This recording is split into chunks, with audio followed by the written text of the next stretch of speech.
we put you in high energy situations where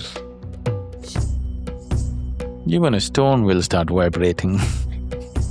Something will begin to happen. So it's concentrated grace. It costs enormously to create situations like that. He was sitting in a satsang and Ramana looked into his eyes and a tremor went through his spine. And that man…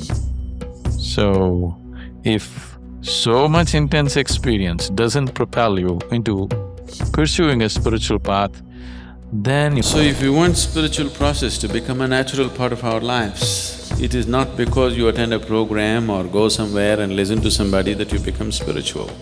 You create that little space. A dimension beyond the physical and mental has become a living force within you, then you're spiritual. Not because you believe this or that, not because you enrolled in a program you turn spiritual. Something beyond the physical has become a living reality for you.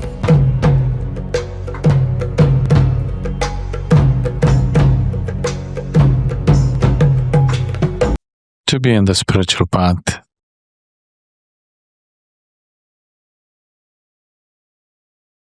is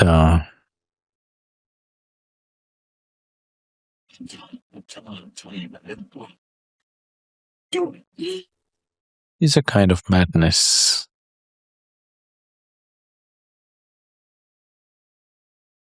Because spirituality means self-annihilation.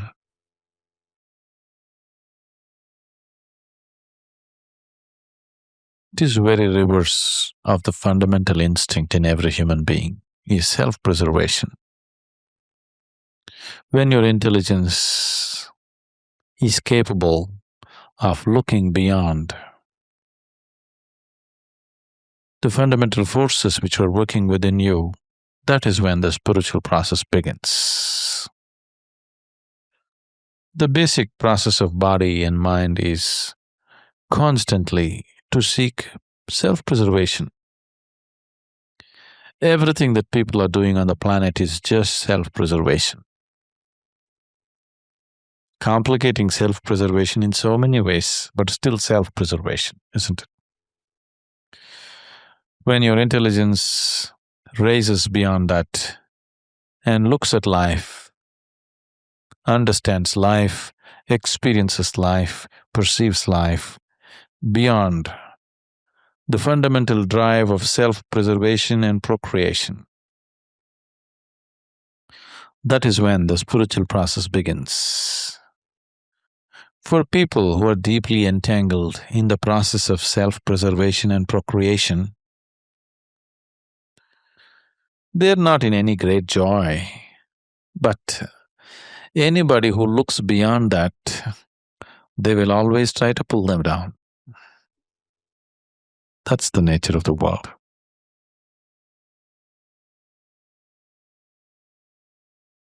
There is a very pathetic joke about India. I should not be saying it here. I say it only in India. But now it doesn't matter. Once there was a man in Kerala. You know Kerala? You heard of Kerala? It's the southernmost state, which has a long coastline for its size.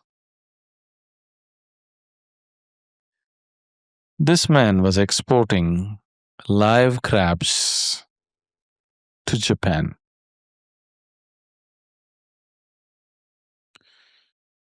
So one day he got a bright idea. A box has 6 faces. Every box full of 100 crabs he's sending with a lid. Suddenly he got a bright idea one day. A box has 6 sides. Each side, let's say, costs $1, $6 per box, the package. Suppose I send it without a lid. Each box, each side costs $1. If I send 1,000,000 boxes in a year, $1,000,000 made. And he started sending. When the crabs arrived in Japan, they thought, what nonsense. Somebody sends live crabs in an open box. They counted 100.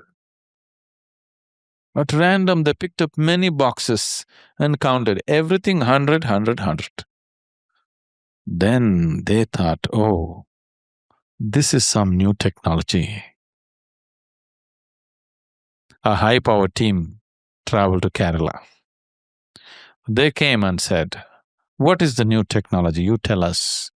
Because from there, they're repacking and exporting millions of boxes.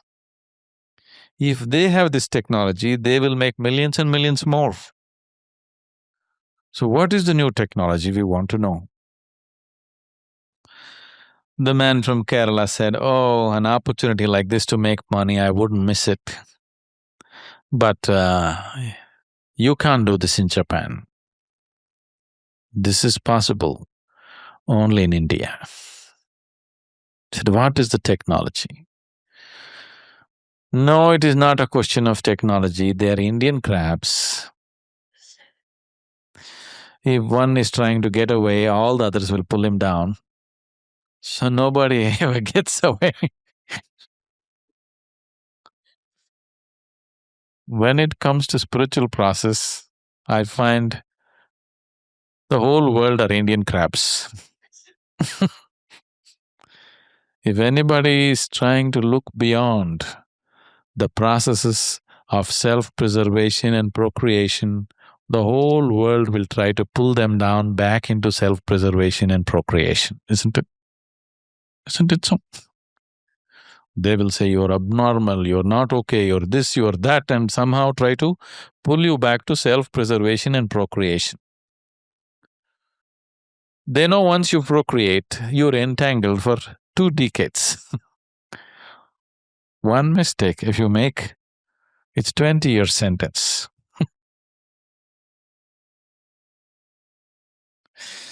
Isn't it so?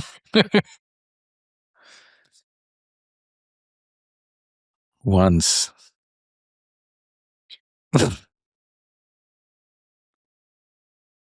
There was a couple.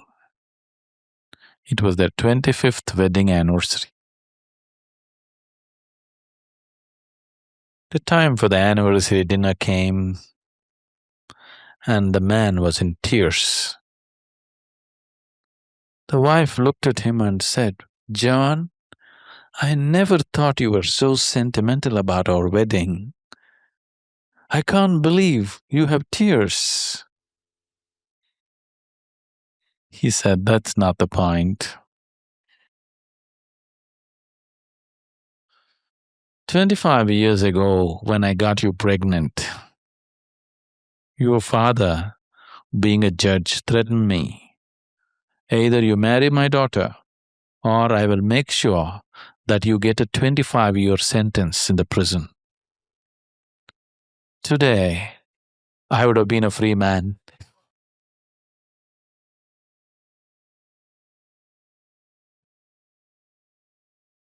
So, the whole process is just against the basic instincts in you, which are always driving you in one direction. Spirituality is just pushing you in the other direction. So, because of these two contradictory forces functioning within you, any number of confusions and doubts will plague a spiritual seeker. At every step, your mind will question, is it all worthwhile? Should I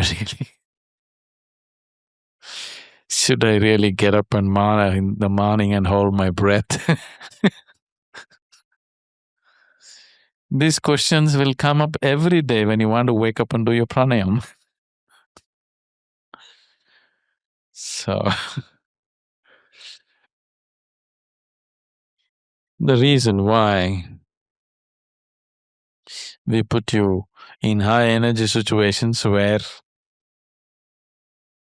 even a stone will start vibrating, something will begin to happen. It's concentrated grace. It costs enormously to create situations like that. But without that, most people, in a brief encounter, they don't have the necessary intelligence, nor the discipline, nor the determination and commitment to pursue a lifelong spiritual path because of a moment of encounter with something. They need to be shaken. In spite of that, they will argue against it the moment it's over. I, I was speaking to the brahmacharis the other day, and I was just telling them, you heard of Ramana Maharshi? Who was the one who wrote books about Ramana Maharshi? This is an American who landed up in Ramana's ashram. He was sitting in a satsang and Ramana looked into his eyes and a tremor went through his spine. And that man went about that just that little experience propelled him to write many books about Ramana. It is because of him Ramana is known internationally today in the world.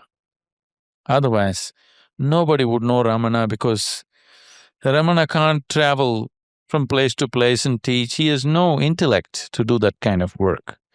Just this little tremor in somebody's spine. And this man made so much effort to make sure that the whole world knows about Ramana. That's a wonderful disciple. One little change in him, one little moment of experience. For the rest of his life, he pursued it.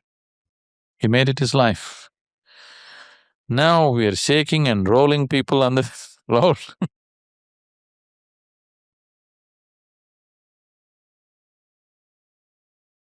We have lowered it now. At one point, the very basic program, if people sit with me, you will have to carry them. Initiation means 70% of the people have to be carried out of the hall. They would be in such deep energy contact. Now we have lowered the scale of it because it was scaring lots of people. The intellectual people were beginning to brand us as cults and this some devil's work and whatnot, everything that they can call it. And for so many other reasons, we sort of scaled it down a little bit. It's a little more tempered and controlled. It's not wild and unbridled as it used to be. I'm getting civilized too.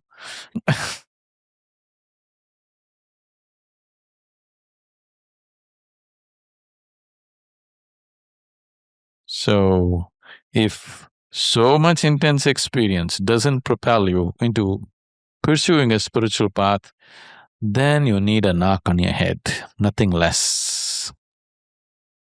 Nothing less. Because situations like Bhavaspandana or Samyama are such concentrated grace, nobody can miss it unless he's hell-bent on missing it. Nobody can miss it. Even as told when to begin to vibrate, that's the kind of situation it is. One reason why the spiritual process has become the mainstay of recluses,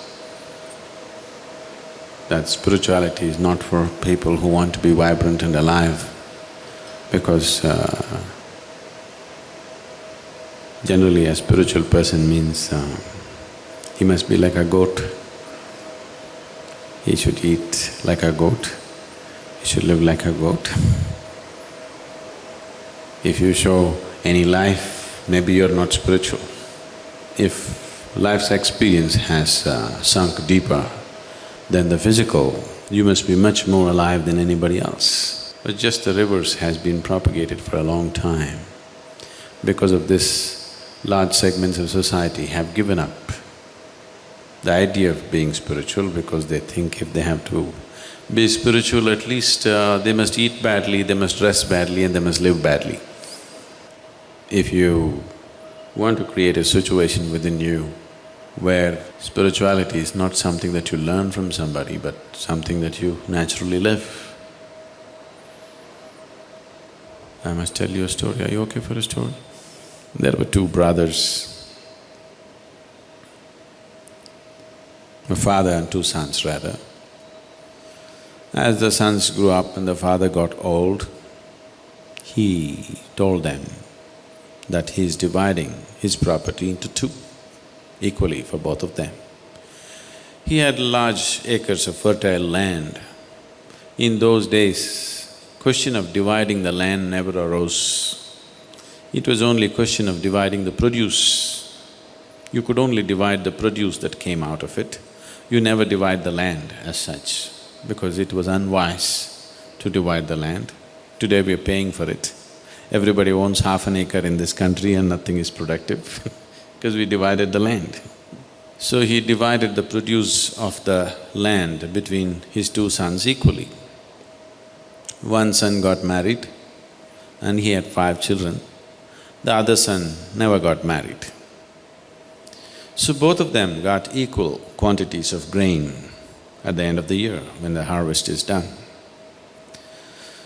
So the son who was married with children, who had a large family, one day a worm got into his head. You know worms get into your head sometimes?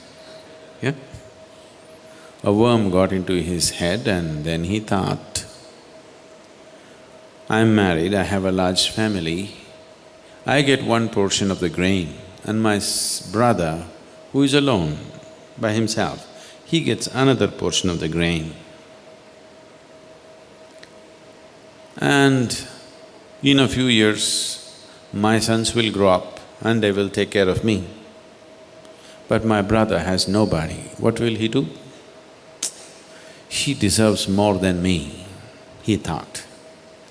So in the night, he filled a sack of grain, carried it and put it in the brother's storage. So whenever he felt like this in the nights, in secrecy he carried a bag of grain and put it in his brother's grainage. After some time, the same worm got into his brother's head also. He thought, my brother has 5 children and a wife to support, I have nothing. Why do I need so much? But my brother will not accept my generosity, so in the night he started. Both of them, unnecessary labor was happening.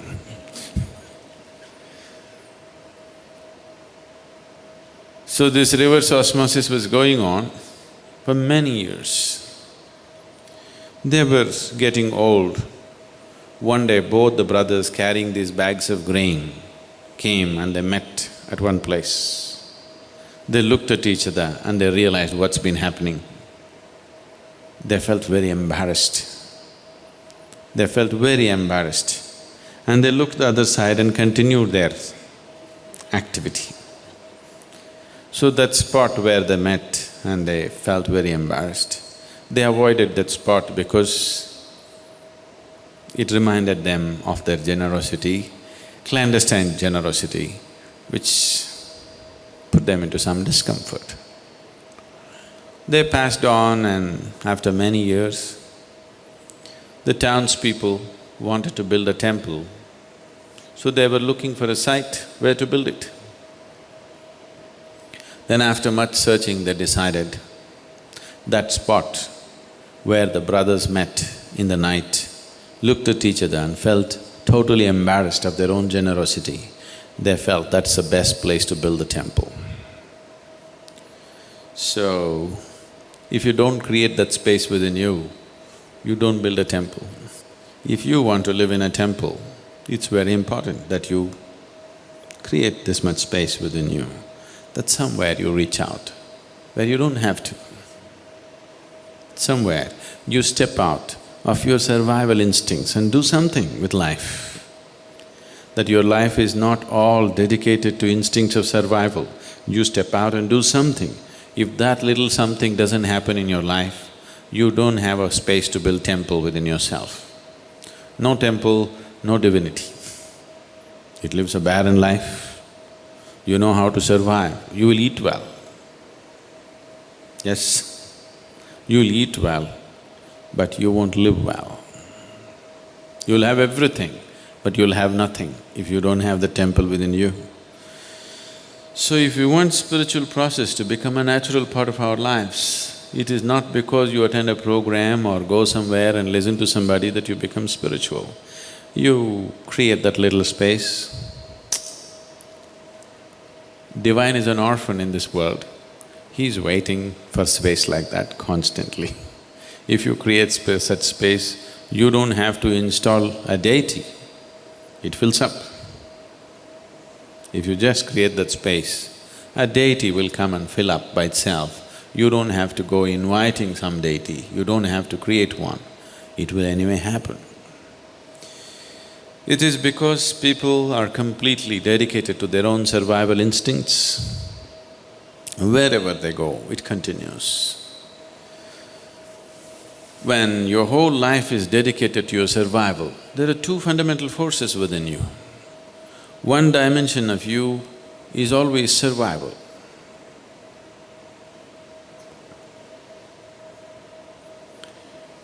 Just see every aspect of your life, why you have done what you have done.